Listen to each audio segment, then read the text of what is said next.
So today I'm going to present our framework for discovery of interpretable structure and model error discovery by combining Bayesian sparse regression and data assimilation. This work has been done at Rice University with Ashish and my postdoc advisor, Pedram.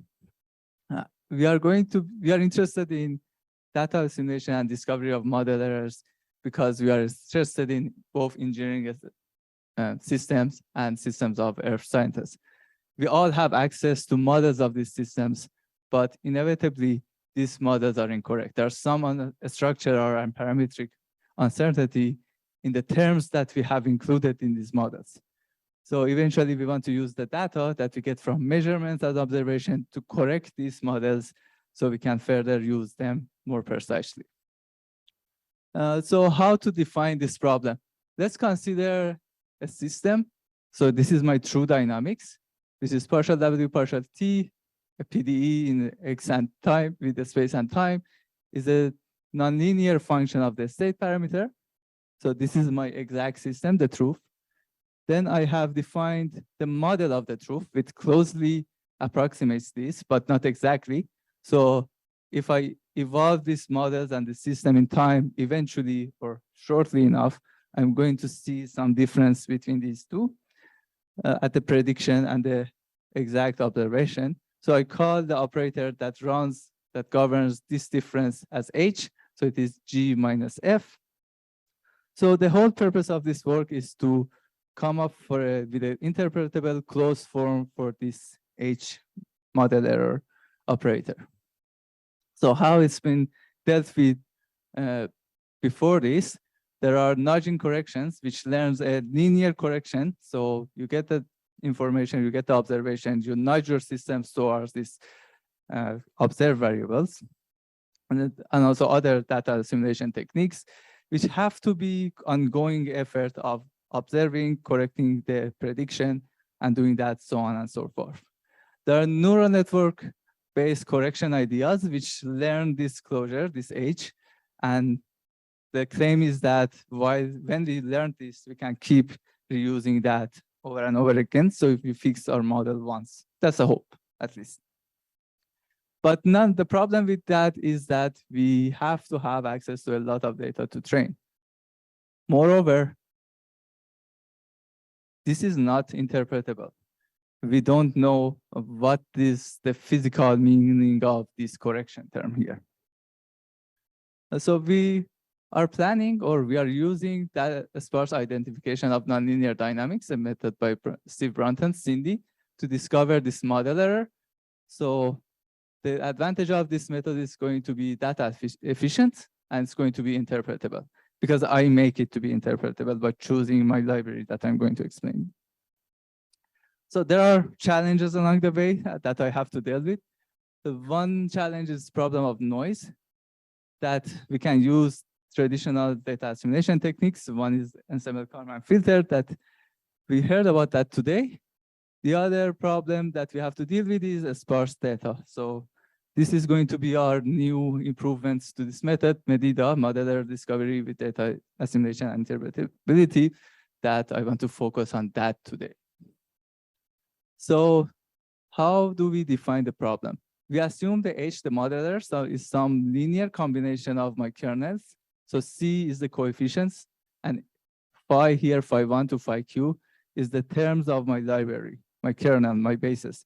And I want to select C such that combination of these terms are going to build up my model error. I have some idea about how these terms should look like, because I'm dealing with physical systems. So here I have combination of derivatives, polynomials, and the combination of them. And then I have to find a combination of these terms such that when I add that to my model, I'm going to have a system which is replicating my truth. So how to do this? I am gathering data. So I have this observation, this running model. I'm observing a time step at some instance in time, the state parameter. At some shortly after, I'm observing that same state parameter again. So there's going to be a time evolution of the system between these two. But also I have access to the model. So I can evolve from this initial condition, go forward, and have my model predicted at the next time step. The difference between these two, I call it vector of model error on top here. Then also I can use the same observation to build up the library of bases that I was hoping for. I can keep repeating this procedure again and again and build up my vector of model error and my library. This can be sparse in time, so I don't have to keep observing my simulation again all the time more frequently. I can have this sparse enough or intermittent enough. This delta t doesn't have to be equal in all my observations, but for simplicity, I have them equal. And I built this minimization problem, which is basically minimizing the difference between delta U, which was my model error observation, delta T, phi, which is my library, and C. So I want least number of C, which can best approximate my model error. And that's the idea of parsimony in this kind of problems. It's commonly known how to solve this problem. You can do L1 normal regularization. Here I'm using relevance vector machines, which are inherently parsimonious model promoting. And that means that this model is going to have some uncertainty on my coefficients that when it goes to infinity, my terms is going to go to 0. So I just have to put a threshold there, get rid of my term, which is most uncertain because it's most irrelevant, and that is going to be my optimization problem. So I define some metrics on how to evaluate this. The error of the model is the difference between coefficients of the system and coefficients of my model normalized. When I solve this optimization, I end up with C stars, which is my model of error. The coefficients of that added to the model I had previously, the difference is going to make my epsilon star, which is the error of my corrected model in the space of the library I was looking for. As I said, I have dealt with the problem of the noise using ensemble Kalman filter. I don't show the details of ensemble Kalman filters, but you can find the result in this chaos paper that was published this year. But to go over some of the most interesting results that we got here, I looked at the Chromatov-Sivanshinsky equations in a 100 length domain, which is the chaotic case of this. This is as chaotic as this model can get. I defined different models. So 9 of them here are the most challenging ones I looked at it. So I have a structure error, a term in the model just not being present in my model, from my system not being present in my model. I have a parametric error, which is not correctly having the coefficients in this term. Also, I have another example here, which some terms is missing, some terms is extra. I solved the optimization in all of them. In the presence of noise, and given enough number of the ensemble members, I can get rid of the noise well enough to be able to do this prediction. So as you see, some of these cases are more challenging, and for that, I had to add more terms. So let's now look at some more realistic problem. Here I have the quasi-geostrophic flow QG system, a 2-layer one, which is a mid-latitude model of the atmosphere. So the coefficients are chosen to represent the atmospheric QG system. And my parameters that I'm going to be looking for to evaluate my framework are alpha and the nonlinear term Jacobian. Q is the potential vorticity at each layer. So I have a lower layer with 1, I have an upper layer with 2. Then I have this drag and friction coefficients. Q is defined as such. I have the R here, which is going to be a model of my orography and a forcing on this system. And I want to recover these terms. The library is defined. As I know this system, I'm including the state parameters, which is the stream functions, their spatial derivatives in x and y in both directions, their second derivatives. I have the terms corresponding to nonlinear presence of the orography and also some nonlinear terms that I'm expecting them to have. So we can expand this library as much information as we have. This is going to be some kind of an art and knowledge of the system that we should have, or we can have an expansive enough library and just ignoring our knowledge. But then that's an attempt of including more and more terms that we don't have a prior knowledge of. So this is one example, 8 examples that I'm looking at. So this is the vector of my system parameters, alpha, 1 over tau d, 1 over tau d2, 1 over tau f beta. This is my exact parameters that I'm looking for. And this is the imperfect model that I have built, the vector of them. So the underscored variables or parameters, numbers, are the ones that are wrong, that are incorrect, that are uncertain. And I have imposed them. So this is epsilon m is the error in the model. And I do the Medida framework that I described, and I get these results. So you can see this 0.11 in tau d1, tau d2, and tau d was correctly found to be matching the system. Also here I have more of these. So on tau tf, I have a structural errors, just completely missing these terms that they're recovered. For the nonlinear Jacobian term, the problem is a bit harder. So when I have the parametric error, I don't exactly get one, but I see the improvement here.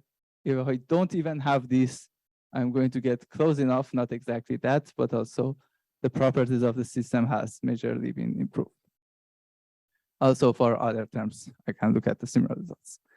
Now how to deal, now another example, which is more visual instead of a table. So I have the orography terms R, the reference are these orography, some Gaussians spread around my domain. My model is not exactly, or it's very far from the reference, the orography. And I do the discovery given the library of the terms, including the nonlinear presence of my orography. And I end up with a corrected orography that is much closer to the reference. So I can do the same setup to improve my orographic, that's a hope, on the climate model or the weather model if I don't have enough information about the region to have it more precisely measured. The other challenge that I started with today was the missing observation. So it's here I have a schematic of missing observation. So these white boxes here represent some missing data. I don't have access to the representation of that. The goal is to be able to have an impute data here, to be able to fill out these forms, these points, the observations, such that I can build my library terms now. So I can do the discovery. Also, this is going to be a compressed sensing problem in a nonlinear sense. So in the compressed sensing problem, the assumption is that my solution lies on a space that can be low dimensional space that can be represented with linear terms. I had to do nonlinear version of that. So I'm using MLP to be able to do that.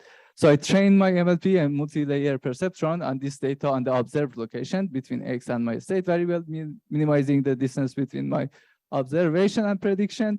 Now that I have predicted this, I can infer the state wherever I want in the domain that builds up my state parameter. Now I can do the discovery, build a library, and go forward. So to do some comparison on how it looks, I'm looking at this state parameter, their first derivative, second derivative, the spectral domain, zonally average. So Kx is my wave number on the zone. And looking at the first derivative, you see the difference between the exact and the MLP prediction. And this is a spectral bias known to be in this property of these architectures in neural network. No matter what neural network you use, you end up with this. So if I build up my library terms, so here, for example, first and second order derivatives, I can see I'm very far from what I should be getting. The solution to that is to simply add a random Fourier feature layer. So I'm adding these 2 layers to my original architecture. What it does is that it's random. B is a random matrix coming from a Gaussian noise distribution. And with some hyperparameters tuning, it forces my network to learn that a small scale high wave number features in the domain. So if I do that, I see I'm going to get improvement on my state, its first derivative and second derivative. And now I can do prediction, Medida, and discover the missing points, missing physics of the system. So For proof of convergence of this MLP layer, I have trained my neural network, my MLP, on a 0% sparsity and done the discovery. You see if there is no that RF, there is not that RFF layer, I don't discover anything. I get a very wrong model. But if I do this RFF layer, I can recover my system. So this is the proof of concept that I have to have this RFF layer, and I cannot do it without that. Now I can increase the sparsity, so I can have 5% missing data point of observation, and you see the discovered model is very close to the truth that I was looking for. With that, I leave the conclusion up. We have improved.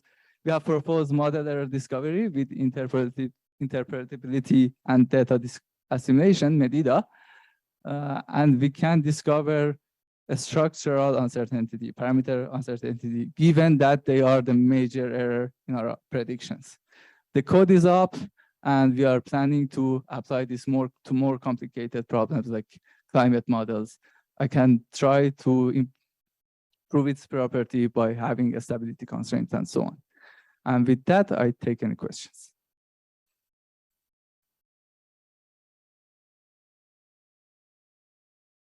Yes. Oh. Yeah, thanks. So this reminds me of stuff that we did a few years ago.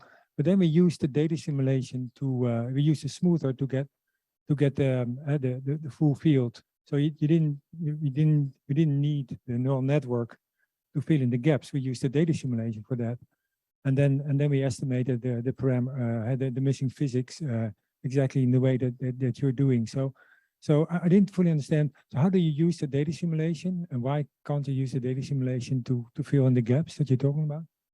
Yeah, so I have used the ensemble Kalman filter to take care of the noise, not for the missing observation here. Those smoothers are not going to be enough for me to calculate the higher order derivatives of my terms. I need to have a better representation of the state. So higher order derivatives should be correct enough so I can do the discovery. If I smooth everything, I don't have enough of an exact or good representation of my first derivatives, second derivatives, and so forth to be able to do the discovery. So I need to have something that is not smoothing my field, but it is representing the smaller scales that I'm missing. So there's going to be a limit of how much sparsity I can introduce to my observation. I agree with that. But how much is that going to be? We have to push and figure out empirically how much we can push for that. Thanks for the nice talk. As far as I understand the methodology about representing the model error, so you have some basis and you represent the model error spanned by the subspace in which you add your structural terms, derivatives, and so on. In a classical data simulation setting, the model error term will also be represented by some uncertainty. So I was wondering, is it possible to incorporate some uncertainty in this representation, and how so? Yeah, thank you. So the relevance vector machine I'm using automatically has a coefficient, which is a Gaussian coefficient. So it's when I'm showing these results, I'm showing you the mean of that Gaussian. So if I have noise in the data, usually these are like manufactured data, so I don't see many discrepancy from the mean. But if I have noise in the system, that distribution on the coefficient is going to be larger. And that automatically shows up here. Yeah, thanks.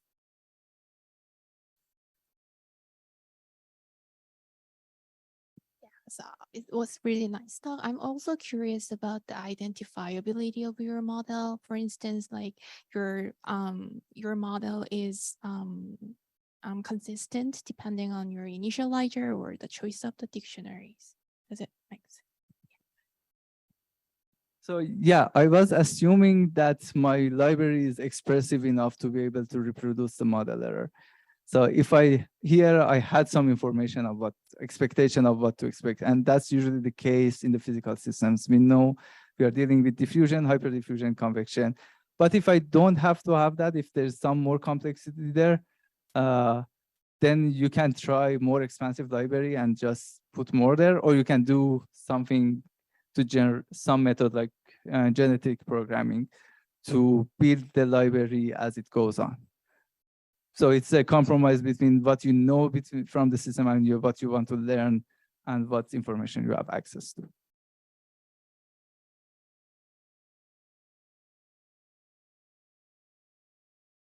Okay. Dr. Abani, I think it's your turn, and you can share